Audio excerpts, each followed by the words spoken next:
क्या एकनाथ शिंदे की बगावत को देखते हुए उद्धव ठाकरे के समर्थन से भारतीय जनता पार्टी सरकार बनाने की तैयारी कर रही है?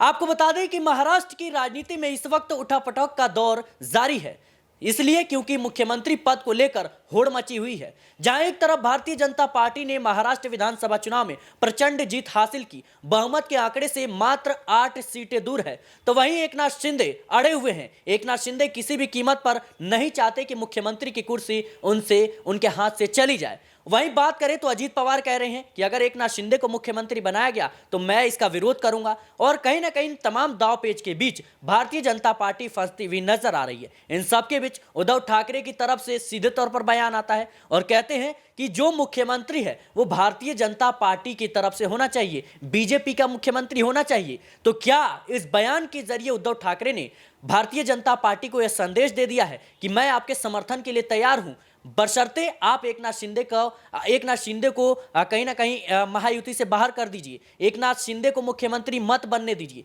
ये तमाम सवाल है और इन्हीं सवालों के जवाब हम जानेंगे। हमारे साथ हमारे सहयोगी अमन सर मौजूद है। सर, कैसे देख रहे हैं आप जिस तरीके से उद्धव ठाकरे को कहीं ना कहीं उनकी पार्टी को तोड़ करके एकनाथ शिंदे बीजेपी को समर्थन दे देते हैं, मुख्यमंत्री की कुर्सी पर बैठ जाते हैं? क्या उसका बदला लेने के लिए उद्धव ठाकरे बीजेपी को समर्थन देने पर तुले हुए हैं? और क्या बीजेपी अब कहीं ना कहीं एकनाथ शिंदे की बगावत को देखते हुए अब उद्धव ठाकरे के समर्थन से सरकार बनाने की तैयारी में है? देखिए, बिल्कुल सिराज, और राजनीतिक जो माहौल होता है, जिस तरह के विचार विमर्श होते हैं, जिस तरह के कह सकते हैं एक दूसरे के साथ में गठजोड़ होते हैं, वो तमाम जो है वो वक्त के ऊपर डिपेंड करते हैं कि किसका कब वक्त कैसा है, कब वक्त कैसा नहीं है, और तमाम जो तालमेल है वो बनते बिगड़ते इसी बात को लेकर हैं। देखिए, एकनाथ शिंदे जाहिर बात है कि यहाँ पर उद्धव ठाकरे का साथ छोड़कर अपनी अलग पार्टी बना लेते हैं और अलग तरह से राजनीति करते हुए नजर आते हैं, मुख्यमंत्री बन जाते हैं बीजेपी के साथ जाकर, और यहाँ पर उद्धव ठाकरे जो मुख्यमंत्री होते हैं वो पूर्व मुख्यमंत्री बन जाते हैं। तो कुल मिलाकर जिस तरह से जो उद्धव ठाकरे की तरफ से कहा जाता रहा है कि जो गद्दारी उन्होंने की है उसका परिणाम उनको भुगतना पड़ेगा, लेकिन इन चुनावों में देखा गया कि यहाँ पर भी एकनाथ शिंदे को बड़ा सपोर्ट मिला, 57 सीटें वो जीत कर आते हैं, और वहीं उद्धव ठाकरे गुट मुश्किल से 18-19 सीटों पर सिमट जाता है, 17-18 सीटों पर। लेकिन अब ये 17-18 सीटें जो हैं एक बड़ा कमाल, एक बड़ा धमाल मचा सकती हैं, क्योंकि बीजेपी को ज़रूरत सिर्फ 8-10 सीटों की है। क्योंकि आप देखिए 132 तो उनके पास हैं ही, 4-5 लोगों को और भी समर्थन मिल गया, तो 8-10 लोग चाहिए। और यहाँ पर क्या उद्धव ठाकरे के साथ में कोई तालमेल बन सकता है क्या? क्योंकि ये भी लगातार देखने को मिल रहा है सिराज की जिस तरह से इंडिया गठबंधन के अंदर उनकी भूमिका थी, अचानक से वो सक्रियता खत्म होती हुई नजर आती है। आपने देखा झारखंड के अंदर ना संजय राउत नजर आए, ना ही उद्धव ठाकरे नजर आए, ना ही आदित्य ठाकरे नजर आए। तो ऐसे में लग रहा है कि वो भी शायद अंदर खाने में नाराज हैं, और खबरें तो यहां तक आ रही हैं कि वो कांग्रेस पार्टी से भी गठबंधन तोड़ सकते हैं। यानी जो एमबीए समीकरण है महाराष्ट्र में वो बिगड़ता हुआ नजर आ सकता है, गठबंधन टूट सकता है। तो यहां पर क्या कोई भूमिका उनकी बनती है बीजेपी के साथ? देखिए, उद्धव ठाकरे और बीजेपी का रिश्ता एक लंबे वक्त से रहा है और लंबे वक्त से दोनों ने हिंदुत्व की राजनीति की है। अब ऐसे में जो बयान निकलकर सामने आया था, उद्धव ठाकरे ने कहा था कि इस समय अगर कोई मुख्यमंत्री किसी पार्टी का बनना चाहिए तो वो बीजेपी की तरफ से बनना चाहिए, क्योंकि उनका दल सबसे बड़ा है, मुख्यमंत्री हो तो उनके कुनबे से हो। तो अब आप समझ सकते हैं यहाँ पर कि एक तरीके से एकनाथ शिंदे को उन्होंने दरकिनार करने की अपील कर दी है, और यहाँ संदेश भी दे दिया है कि अगर आपको ज़रूरत है तो हम आपके साथ खड़े हुए हैं, और अगर आप कहेंगे तो हम आपके साथ आ भी सकते हैं। फिलहाल अब ये सब कयासों में है सिराज। देखिए, राजनीति के जो मायने होते हैं वो सिर्फ कयासबाजियों में होते हैं। कब क्या कुछ हो जाए, कब कौन जो पक्ष है वो किससे रूठ जाए, किसके हक में चला जाए, नहीं कहा जा सकता। लेकिन संभावनाओं के तौर पर देखा जाए तो एक आंकड़ा ये भी बनता है कि अगर जो कह सकते हैं कि उद्धव ठाकरे गुट अगर बीजेपी में शामिल हो जाता है तो ये दोनों मिलकर भी सरकार बनाते हुए नजर आ सकते हैं। सर, जिस तरीके से हाल ही में अभी एकनाथ शिंदे ने इन तमाम जंग के बीच कह सकते हैं कि बयान जारी किया, उन्होंने कहा कि मैं गृह मंत्री अमित शाह और प्रधानमंत्री नरेंद्र मोदी के हर बात को मानने को तैयार हूं, मैं सीएम पद का लालची नहीं हूं।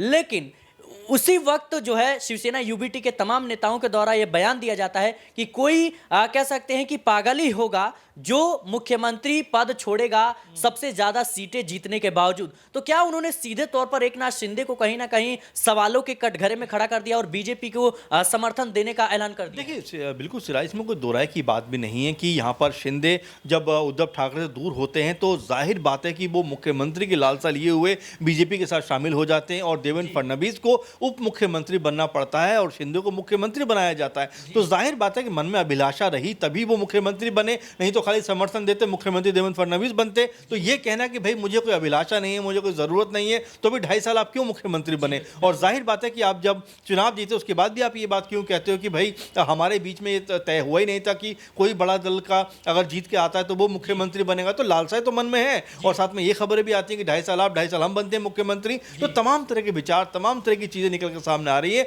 लेकिन ये कह देना कि भाई हम इसमें शामिल नहीं है, हमारी मुख्यमंत्री के तौर पर कोई दिलचस्पी नहीं है, मेरे ख्याल में एकनाथ शिंदे या उनकी पार्टी के लिए ये कहना गैरबाजी है। और इसी बात को लेकर उद्धव ठाकरे गुट लगातार उनका घेराव भी कर रहा है, उनका खिंचाई करता हुआ नजर आ रहा है, उनके ऊपर लगातार बयानबाजी भी कर रहा है। क्योंकि देखिए मुख्यमंत्री की जहां तक बात है तो उद्धव ठाकरे ने साफ तौर पर कहा है कि मुख्यमंत्री अगर बने तो वो इस समय बीजेपी गुट का बनना चाहिए। यानी कि एक तरीके से उद्धव ठाकरे ने स्पष्ट कर दिया है, उनकी पार्टी ने स्पष्ट कर दिया कि अगर मुख्यमंत्री बीजेपी का बनता है तो हमें इससे कोई आपत्ति नहीं है, हमें कोई दिक्कत नहीं, बल्कि खुशी होगी कि भाई बड़े दल का अगर कोई सदस्य या कोई नेता मुख्यमंत्री बनता है तो जाहिर बात है कि ये राज्य के विकास के लिए बेहतर है। अब यहाँ पर एक तरीके से साफ संदेश दिया गया है कि भाई अगर आप हमसे कहेंगे तो हम तो बीजेपी के नेता को मुख्यमंत्री मानने को तैयार हैं। अब यहाँ पर क्या समीकरण बनते हैं, किस तरह के समीकरण बनते हैं, आपस में क्या तालमेल बनता है, और जाहिर सी बात है जो संभावना आपने व्यक्त की है, इस समय कई लोग ये संभावना व्यक्त कर रहे हैं कि क्या उद्धव ठाकरे और बीजेपी का मिलन हो सकता है। अगर ये मिलन होता है तो यहां पर अजीत पवार और शिंदे का बिछड़ना तय मानिए। लेकिन सर जो खबरें निकलकर सामने आ रही हैं उसके मुताबिक कि जब विधानसभा के चुनाव हो रहे थे उस वक्त भी तमाम शिवसेना यूबीटी के नेता, कई नेता देवेंद्र फडणवीस के संपर्क में थे और उनका कहना था ये जो ताना बाना है पहले ही बुन लिया गया था कि कहीं ना कहीं जरूरत पड़ने पर भारतीय जनता पार्टी और शिवसेना यूबीटी साथ आ सकती है। और देखिए अजीत पवार भी कहीं ना कहीं एकनाथ शिंदे से बदला ले रहे हैं। उनका कहना है कि जब मेरे हक में वित्त मंत्री जब कह सकते हैं कि मेरे पास वित्त विभाग था उस वक्त एकनाथ शिंदे के तमाम विधायकों ने विरोध किया था और मेरे ऊपर तमाम तरह के आरोप लगाए थे। तो इस लिहाज से कहीं ना कहीं मैं भी नहीं चाहता कि एकनाथ शिंदे मुख्यमंत्री बने। इधर उद्धव ठाकरे बदला लेने को तैयार हैं ही, तो क्या अब अजीत पवार और उद्धव ठाकरे के समर्थन से बीजेपी सरकार बना लेगी? क्योंकि देखा जाए तो जो बीजेपी के नेता है उन्होंने खुले तौर पर कहा कि अगर सीएम कुर्सी नहीं छोड़ते हैं एकनाथ शिंदे तो फिर कहीं ना कहीं अजीत पवार के साथ बीजेपी को मिलकर सरकार बनानी। देखिए जाहिर बात है उद्धव ठाकरे हों, अजीत पवार हों, एकनाथ शिंदे हों, देवेंद्र फडणवीस हों, देखिए नेता जो भी हैं वो हमेशा चाहते हैं कि भाई उनको बड़ा मकाम मिलता हुआ नजर आए। देखिए सबके अंदर अभिलाषा होती है, उद्धव ठाकरे भी मुख्यमंत्री बने, शिंदे भी मुख्यमंत्री बने, देवेंद्र फडणवीस भी मुख्यमंत्री बने, लेकिन पदों पर रहने के बाद भी ये कहते हुए नजर आते हैं कि भाई हमें इन पदों की लालसा नहीं थी तो फिर आप क्यों बने? सबसे बड़ा सवाल ये है। लेकिन यहाँ पर जो महत्वपूर्ण चीज निकल कर आती है वो ये आती है कि क्या बीजेपी और शिवसेना उद्धव ठाकरे का मिलन यहाँ पर हो सकता है? क्या इतने दिनों से जो आपस में दूरियां थी